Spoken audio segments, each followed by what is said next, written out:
Mean कैसे find किया जाता है? Sigma x upon n. N मतलब होता है नंबर ऑफ टर्म्स, ठीक है। तो मतलब जो कि हम मीन फाइंड करते वक्त टोटल नंबर कैसे फाइंड करते हैं? सिग्मा एफ से, ठीक है। तो सिग्मा एक्स हो गया सम ऑफ ऑल टर्म्स।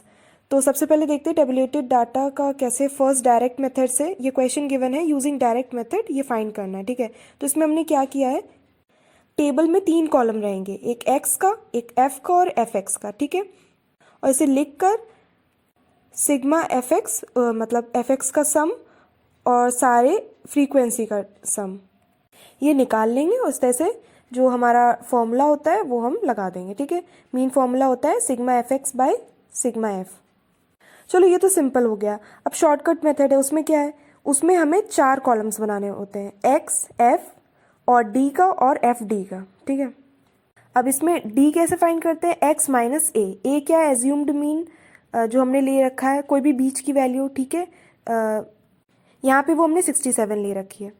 अब हम x में से 67 जो भी जितने x है उनमें से 67 माइनस करते जा रहे हैं, वही हमारा d है। और f इंटू डी की अलग टेबल बन जाएगी और इसका फॉर्मूला क्या हो जाएगा? सिग्मा एफ डी, ठीक है, उसका सम निकाल लेंगे अपॉन सिग्मा एफ और प्लस एज्यूम्ड मीन अलग से कर लेंगे। अब आता है स्टेप डेविएशन मेथड। तो अब यहाँ पे 5 कॉलम बनते हैं, ठीक है। x और f वही रहेंगे, यहाँ पे हम डेविएशन फाइंड करेंगे। डी फाइंड करने का वही तरीका रहेगा जैसे देख सकते हैं इस पिक्चर में दिया हुआ है x minus A upon I, ठीक है ना। लेकिन ये x माइनस ए है क्या? डेविएशन, ठीक है। तो इसको हम कह सकते हैं कि t equals to d by i. और ये i क्या है? वो लार्जेस्ट नंबर जो इन सभी d की वैल्यू को डिवाइड कर सके, क्योंकि d बाई आई है, राइट। तो यहाँ पे 20 हमें d वाली टेबल में हमें 20 ही दिख रहा है जो सबको डिवाइड कर सकता है, तो हमने वही ले लिया है। और फिर उसके बाद हम f इंटू टी कर देंगे, जैसे पहले हमने f इंटू डी करा था, f इंटू एक्स किया था। ये अब इसका सिग्मा निकल आएगा और इस तरीके से फॉर्मूला हो गया a plus sigma F T by sigma F into I. अगली पिक्चर में आप देख सकते हो सेम चीज़ ही बताई गई है, बस इसमें क्या हुआ है कि ग्रुप्ड डेटा दिया गया हुआ है, मतलब कि जो क्लास इंटरवल दिया गया है, इसमें से हमें x अलग से फाइंड कर लेना है। तो x f और फिर हमें अगर शॉर्टकट मेथड का यूज़ कर रहे हैं तो d फाइंड करेंगे और फिर उससे एफ डी, नहीं तो हम t फाइंड करेंगे और t इंटू एफ हो जाएगा, ठीक है। सेम मेथड है, बस जो क्लास इंटरवल है उसका हम मिड वैल्यू ले लेंगे, वो होगा हमारी x। Just for your reference मैंने पिक्चर डिस्प्ले कर दी है। अब देखो नेक्स्ट है हमारा मीडियन। तो मीडियन क्या होता है कि हम जो है जो गिवन सेट ऑफ डेटा है उसमें बीच का मेंबर लेते हैं, ठीक है। तो इसमें हमें क्या करना होता है, एक टाइप की सॉर्टिंग करनी होती है, मतलब या तो असेंडिंग या तो डिसेंडिंग, सारी जो भी वैल्यूज दी गई हैं उनको हम अरेंज कर लेते हैं और फिर उनमें से बीच की वैल्यू ले लेते हैं। अगर वो ऑड है, मतलब नंबर ऑफ डेटा ऑड है, तो हम इजिली बीच का फाइंड कर लेते हैं। अदरवाइज अगर इवन होते हैं तो बीच के 2 हमें मिलते हैं वैल्यूज, तो हम उन 2 वैल्यूज को प्लस करके डिवाइडेड बाय 2 कर देते हैं, मतलब कि उनका एवरेज निकाल लेते हैं। बट ये तो हो गया जब हमें रॉ मटेरियल गिवन हो, तब ये होता है फॉर्मूला ऑड के लिए n+1/2 टर्म, ठीक है। और इवन के लिए n/2 term plus n/2 + 1 term, और ये पूरा होल डिवाइडेड बाय 2। लेकिन जब टेबुलेटेड डाटा हो या ग्रुप्ड डेटा हो, विच मीन्स कि रेंज दी गई हो, उसे कहते हैं ग्रुप्ड, तो हमें क्लास इंटरवल गिवन होता है। तो दोनों का एक ही साथ बता देती हूँ।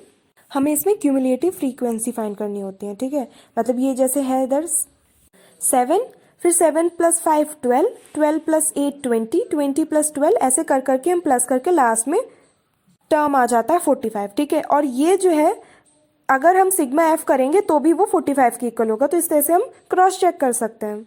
बस यहाँ ध्यान रखने की बात ये है कि ये टैबलेटेड डाटा है या फिर ग्रुप्ड डेटा भी हो, डाटा या डेटा जो भी कहो, इसमें ऑड के लिए तो वही फॉर्मूला रहेगा n+1/2 टर्म। लेकिन अगर इवन नंबर ऑफ टर्म्स हुए, मतलब जैसे 6 टर्म्स हुए, तो हम क्या करेंगे 6/2 कर देंगे, ठीक है। मतलब जो 3rd टर्म होगा हम वो ले लेंगे। तो यहाँ पे 20 से लेकर 32 तक हमारा टर्म आया 23, तो ये कहाँ तक आना चाहिए? 52 वाली लाइन में। तो मतलब जो है मीडियन है 52। और देखिए आप नेक्स्ट एग्जांपल में देख सकते हैं कंटिन्यूस वाला है। कंटिन्यूस जब डेटा गिवन होता है, हमें मीडियन निकालना होता है, तो उसको फाइंड हम तभी कर सकते हैं जब हम ओजाइव बनाते हैं, ठीक है। इसमें किया क्या है, बस जो हमारा CI था उसे ही हमने x मान लिया, ठीक है। हम यहाँ पे x अलग से निकालते नहीं है, ठीक है। तो हमने क्या किया है, क्यूमुलेटिव फ्रीक्वेंसी निकाल ली है, उसको हम रियल फ्रीक्वेंसी मान रहे हैं।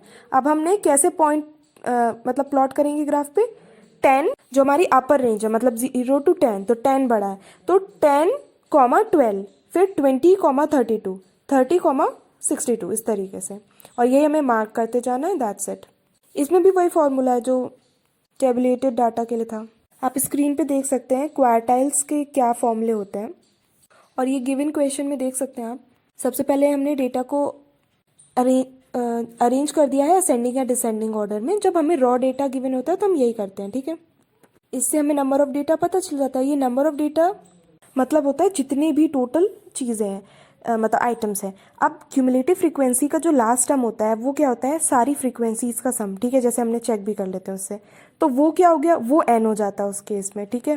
तो यही डिफरेंस है, n वहाँ वो होता है और यहाँ पे ये सीधा हम लोग प्लस कर लेते हैं उसे अरेंज करके, और टैबुलर और ग्रुप्ड में अरेंज नहीं करते।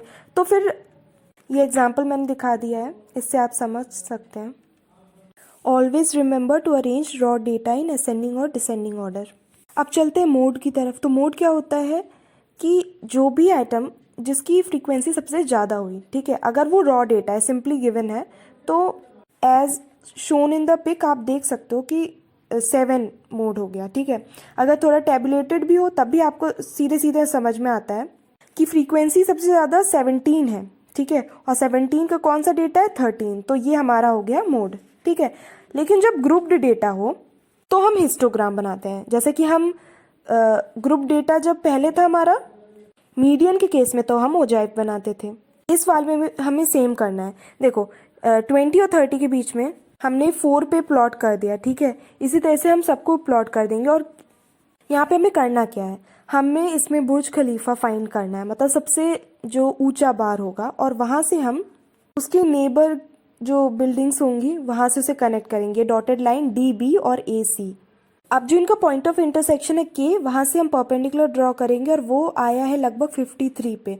तो 53 मोड है, ठीक है, क्योंकि 53 जो नीचे एक्स एक्सिस है वो हमारे आइटम्स को शो कर रहा है, और जो वाई एक्सिस है वो फ्रीक्वेंसी है, ठीक है। और इसकी रेंज, ये जो वैल्यू है वो किस रेंज में आ रही है, 50 to 60 की रेंज में। तो 50 से 60 तक जो है इसे कहते हैं मॉडल क्लास, ठीक है, जहाँ पे मोड है हमारा जिस रेंज में। और हिस्टोग्राम की प्लॉटिंग में कोई भी मिस्टेक मत करना। देखो 20 to 30, 30 to 40, 10, 10 का डिफरेंस है, और यहाँ 0 to 20, 20 का डिफरेंस है, विच मीन्स डिसकंटिन्यूटी है। तो हमने वहाँ पे जिगजैग लाइन्स शो करती हैं, विच इज़ रियली इंपॉर्टेंट। बाकी ये मार्क करना ज़रूरी है कि वाई एक्सिस पे फ्रीक्वेंसी है, एक्स पे क्लास इंटरवल है। एक्स पे वैसे भी क्लास इंटरवल ही होते हैं, ठीक है, क्योंकि जब भी ग्रुप्ड डेटा होता है, मतलब CI होता है क्लास इंटरवल, तभी हिस्टोग्राम या ओजाइव फाइंड किया जाता है मोड या मीडियन के लिए। तो बस यही था आपका quick revision. Hope you all got help from it.